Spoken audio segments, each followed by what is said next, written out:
अजित पवार यांना डेंग्यू झाला होता आणि त्यानंतर ते बरे झाले आणि त्यानंतर लगेचच त्यांनी केंद्रीय गृहमंत्री अमित शहा यांची भेट घेतलेली आहे आणि त्या भेटीदरम्यान त्यांनी शिंदे गटावरती नाराजी व्यक्त केली आहे की शिंदे गटाकडनं संपूर्ण दबाव तंत्र जे आहे ते अजित पवार गटाकडे केलं जात आहे आणि निधी वाटपांमध्ये अजित पवार गटाला कुठेतरी दुजाभाव दिला जातोय अशी तक्रार अमित शहांकडे केली आहे. ही बातमी आहे.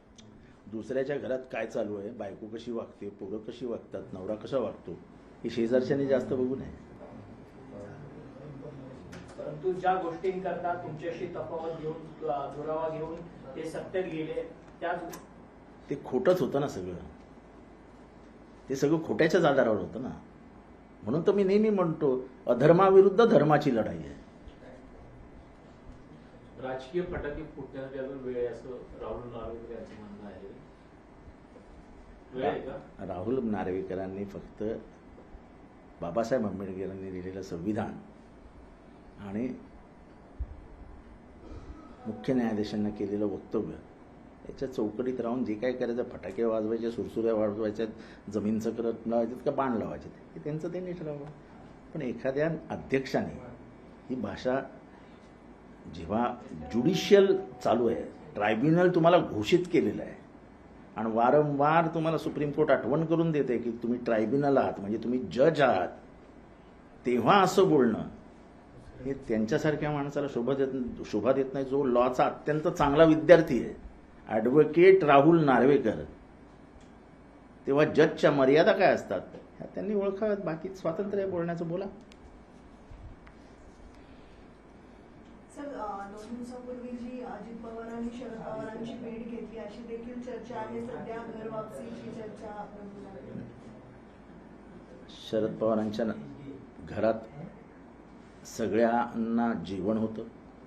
शरद पवार तिथे उपस्थित होते. घरगुती कार्यक्रमाला सर्वात वडीलधारी माणूस आज पवार कुटुंबात शरद पवार आहेत, ते गेले. तिथे सगळे जमा होते आणि त्यांना नंतर कार्यक्रम होता बावधनला, ते तिथनं निघून गेले. आतमध्ये काय झालं हे मला काय माहीत नाही, पण अशी कुठलीही राजकीय चर्चा होण्याचं मला तरी ह्या अफवा वाटतात. ह्याच्यात कुठलंही सत्य नाही हे मी स्पष्टपणाने सांगू शकतो. सर, सकाळी दिलीप वळसे पाटील भेट घेतात, त्यानंतर दादा जाऊन भेट घेतात आणि लगेच शहांची भेट घेतात दादा.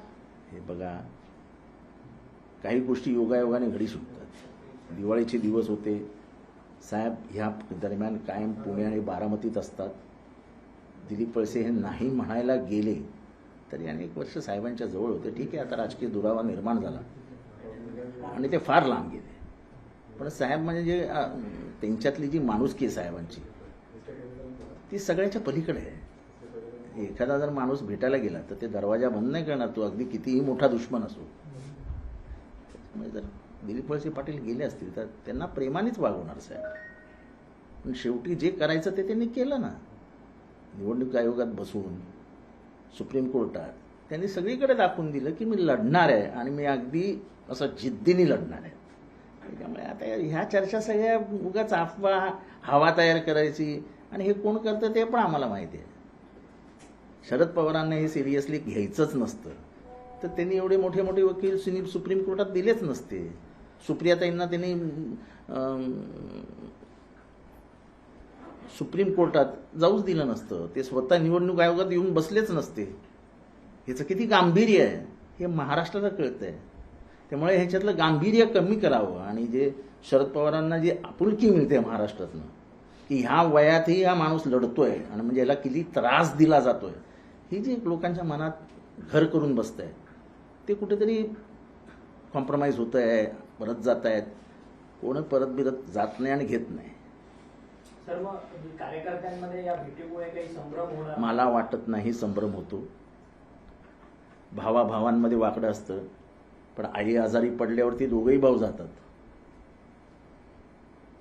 अशा घरगुती कार्यक्रमावरनं काय तुम्ही म्हणजे काय समजून घेणार आहात कार्यकर्त्यांना विरोध? आणि मी तुम्हाला उदाहरण देऊन सांगितलं ना की जो माणूस इलेक्शन कमिशनमध्ये 2.5 तास जाऊन बसतात, येऊन बाईट देतात मनू सिंघवीच्या बाजूला उभं राहून, ते आता काय म्हणजे कुठल्या लेवलची त्यांची हे गेलेली हे तुम्हाला कळायला पाहिजे ना. म्हणजे तुमच्यासारखे ज्येष्ठ पत्रकार असा प्रश्न विचारतात त्याचंच मला हसू येते.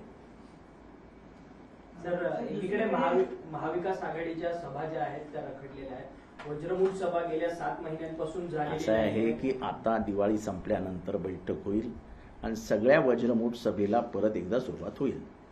परंतु जो गॅप गेलेला आहे तो गॅप गेला तो तुम्हाला मध्यंतरी काय राजकारण झाले तुमच्या डोळ्यासमोर आहे ना. परंतु मग काँग्रेस तुम्हाला महाविकास आघाडीच्या जागा वाटपाच्या संदर्भात काँग्रेस रिस्पॉन्स करत नाहीये का आता? असं तुम्हाला हे सगळं कोण सांगतं की हा रिस्पॉन्स करत नाही तो रिस्पॉन्स करत नाही? तुमच्या बातम्या येतात कुठनं तेच मला कळत नाही. कुठल्या पिशवीतनं काढता हो तुम्ही या बातम्या? पवार साहेबांबद्दल गेले काही दिवस वेगवेगळे सर्टिफिकेट काढून एक प्रकारे बदनामी करण्याचा कसली बदनामी, किती फालतूगिरी आहे, किती फालतूगिरी आहे. नामदेवराव जाधवांच्या विरोधात काही ठिकाणी FIR सुद्धा करण्यात आलेले आहेत. खरं माझं म्हणणं आहे ते नामदेवराव जाधव कोण व्यक्ती आहे हीच महाराष्ट्राला माहित नाही. कशाला वगैरे त्या नामदेवराव जाधव कोण आहे त्याचं नाव घेता मला कळत नाही. जो माणूस मी जाधवराव कुटुंबियांचा वंशज आहे आणि जाधवराव कुटुंबीय पत्रक काढतात की आमचा कोणी नाही, त्याला काय म्हणजे कशाला आपण महाराष्ट्राने कशाला महत्त्व दिलं पाहिजे हे तुम्ही पत्रकारांनी ठरवायला पाहिजे. नामदेवराव जाधव हा बातम्यांचा भाग होऊ शकतो याचंच मला आश्चर्य वाटतं. असंच एक नाव अजून पुढे येत आहे दिलीप पाटील म्हणून. कोण काय माहीत, दिलीप पाटील, दिलीप शिंदे, कोण अजून दिलीप चव्हाण असे येत राहतील ना. असे कार्टून महाराष्ट्रात खूप जन्माला येतात. मग ते प्रत्येक कार्टून तुम्ही हेडलाईनवर घेणार आहात का? पक्षाकडनं त्यांच्यावरती कारवाईची कायदेशीर कारवाई होणार का? मला नामदेवराव जाधव काय बोलतायत हेच मी आजपर्यंत ऐकलेलं नाही. माझ्या युट्यूबवर नामदेवराव आलेले नाहीत आणि असले नामदेवराव आणि भामदेवरावकडे बघायला वेळ पण नाही माझ्याकडे. तर एकंदरीत मुंब्रामधल्या त्या तुम्ही जो वादग्रस्त शाखा बोलली त्या शाखेचं आता जोरदारपणे बांधकाम सुरू आहे. त्या संदर्भात तुम्ही ट्विट सुद्धा केलेलं आहे. परंतु प्रशासनाकडनं अजून कोणतीच प्रशासनाकडनं कुठलीही कारवाई केली जाणार नाही. आमचं प्रशासन हे शंड आहे. तिथले DMC आहेत मनीष जोशी, ते आजपर्यंत तिथे फिरलेले नाहीत. मुख्यालय चे अतिक्रमणचे अधिकारी आहेत महेश आहेर, ते तिथे फिरलेले नाहीत. गोदापुरे नावाचे अतिक्रमणचे इन्चार्ज आहेत ते तिथे फिरलेले नाहीत. पिचड नावाचे वार्ड अधिकारी आहेत ते तिथे फिरलेले नाहीत. या सगळ्यांकडे तक्रारी देण्यात आलेल्या आहेत. अधिकृत बांधकाम म्हणजे त्याच्यातला काही भाग हा गुरुचरण आहे, काही भाग हा प्रायव्हेट जमीन आहे ज्याच्यावर काही जणांची मालकी आहे. त्या मालकांची परमिशन नाही, प्लॅन पास नाही. असं असताना पोलिसांच्या डोळ्यात देखत बांधकाम केलं जाते, डोळ्यात देखत. आणि मला दुर्दैवाची गोष्ट ही वाटते की ही शाखा जी बांधण्याची तयारी सुरू झाली आहे ही तुम्ही बळकावलेली शाखा आहे, ती जमीनदोस्त केली आहे.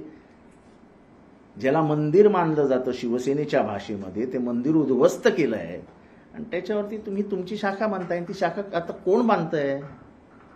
तर मुख्यमंत्र्यांच्या पक्षातर्फे ती बांधली जाते. मुख्यमंत्र्यांनी अनधिकृत बांधकामाला इतका उघडपणाने पाठिंबा देणं हे मुख्यमंत्री पदासाठी योग्य नाही असं माझं म्हणणं आहे. आणि हे आजूबाजूचे जे असतात ना ते असे मोठ्या नेत्यांना अडचणीत आणतात. उद्या ही केस कोर्टात जाणार, कोर्टामध्ये सगळे फोटो सबमिट होणार, त्या तिथे लावलेले फोटो सबमिट होणार, तुम्ही जे ज्या मुलाखती दिल्या आहेत त्या सबमिट होणार. कोर्ट हे प्रकरण लाईटली नाही घेणार. तुम्ही प्रशासनाचे अधिकारी लाईटली घेतील पण कोर्ट लाईटली घेणार नाही ना. खरं एव्हा ना अभिजित बांगर आमचे जे जिल्हा म्युन्सिपाल्टीचे प्रमुख आहेत त्यांनी याच्यावरती चौकशी कारवाई काहीतरी करायला हवी होती.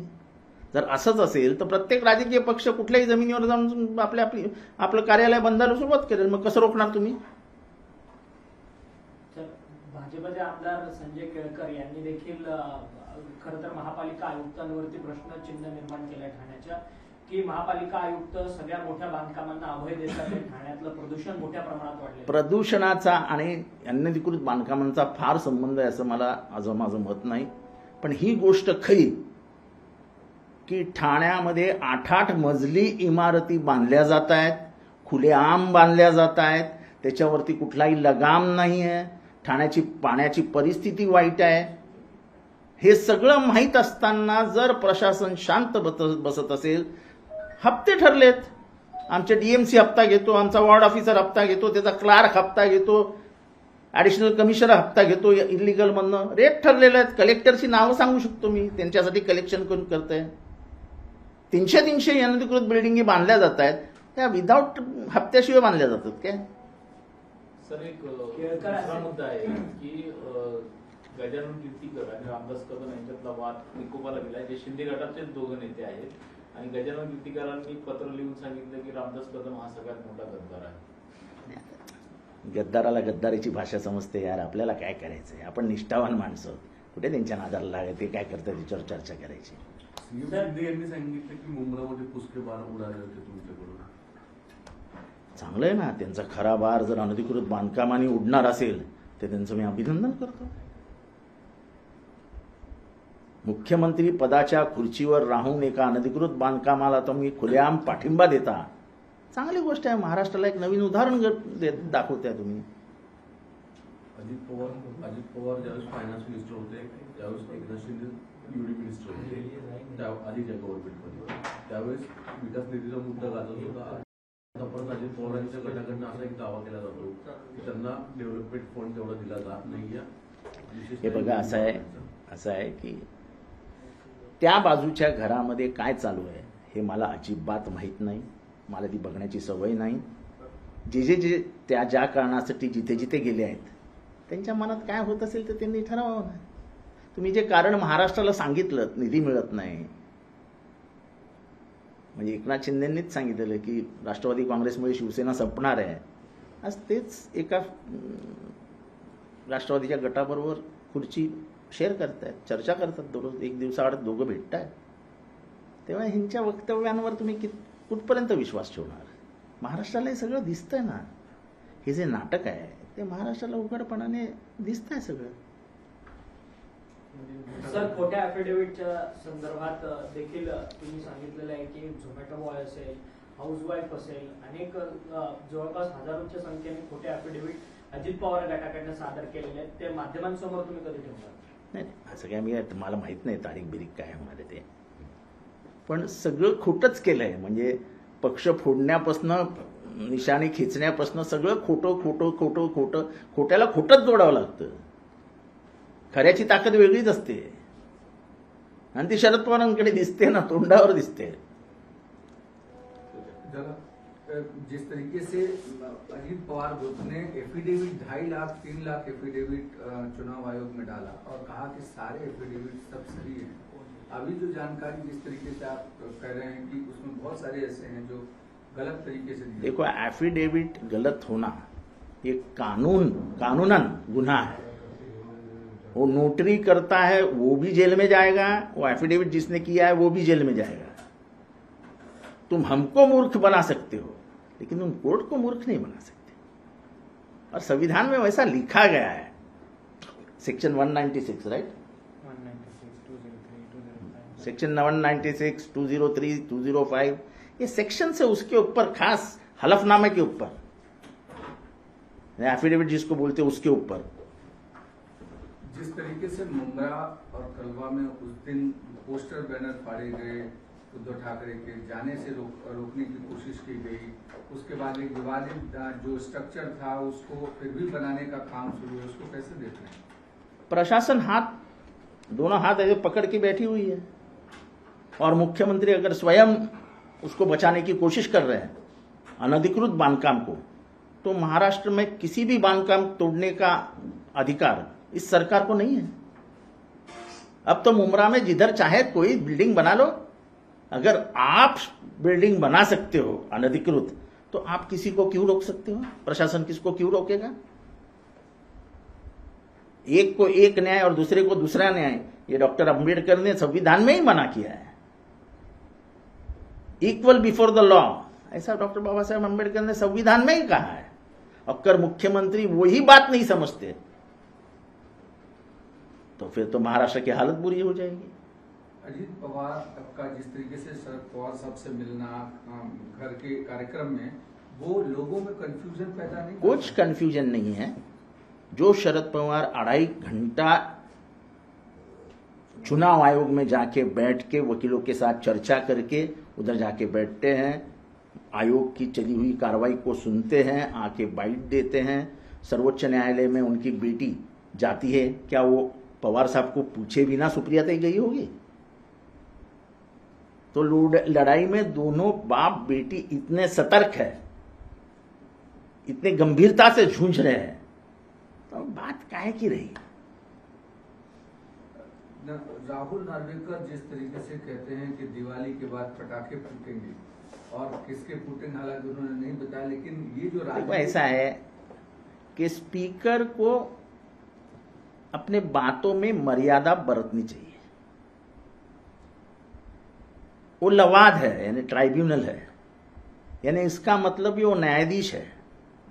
अगर हाईकोर्ट और सुप्रीम कोर्ट का न्यायाधीश बाहर आके बोलने लगे कि 31 तारीख को हो सकता है फटाके बजेंगे, तो कोई मतलब ही नहीं रहता। फिर मुझे लगता है कि अध्यक्ष ने जानना चाहिए कि वो अध्यक्ष नहीं है, वो लवाद है, वो न्यायाधीश है। उनका ऐसा बात करना, मुझे लगता है कि उन्होंने अपना पद गंभीरता से नहीं लिया है। वो किसी पार्टी के नहीं है, वो अब विधानसभा के अध्यक्ष है, जिसमें 288 सदस्य है, और उसका लवाद जो है ट्राइब्यूनल, उसके वो न्यायाधीश है। पवार साहब का एक जो मराठा और ओबीसी सर्टिफिकेट को लेकर के जो अफवाहें फैलाई जा रही हैं, देखो ऐसा है, ऐसे अफवाहें पवार साहब के बारे में पिछले 40 सालों से चालू है। पवार साहब का सर्टिफिकेट ही क्यों घुमा है और किसका नहीं घूमता है? क्योंकि पवार साहब के बारे में कुछ भी करो तो हवा वैसा तेज चलने लगती है। और ये कौन चला रहा है, क्या चला रहा है, कौन सा आईटी सेल चला रहा है, सब लोगों को मालूम है। यानी ये लेवल पे आ गए तुम कि तुमको पवार साहब के जात का झूठा बनाना पड़ता है। कल धनगर डाल देंगे, फिर बोलेंगे शरद पवार वंजारी है, फिर बोलेंगे वो धनगर जो क्या लिंगायत है, कुछ भी बोल दे रहे। पवार तो शेड्यूल कास्ट में भी है, कल डाल देंगे नवबुद्ध है। सर्टिफिकेट को आजकल वो कंप्यूटर पर बनाना आसान बात है यार। एआई जो आर्टिफिशियल इंटेलिजेंस है, उसका इस्तेमाल इस तरीके से चीजों को हो रहा है। तो ऐसा है, आर्टिफिशियल इंटेलिजेंस कुछ भी कर सकता है अब दुनिया में।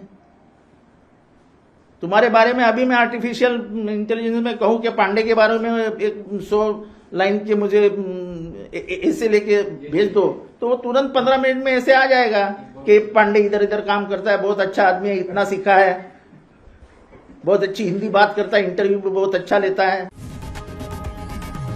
लोकशाही मराठी ऐका, पहा, जागरूक रहा।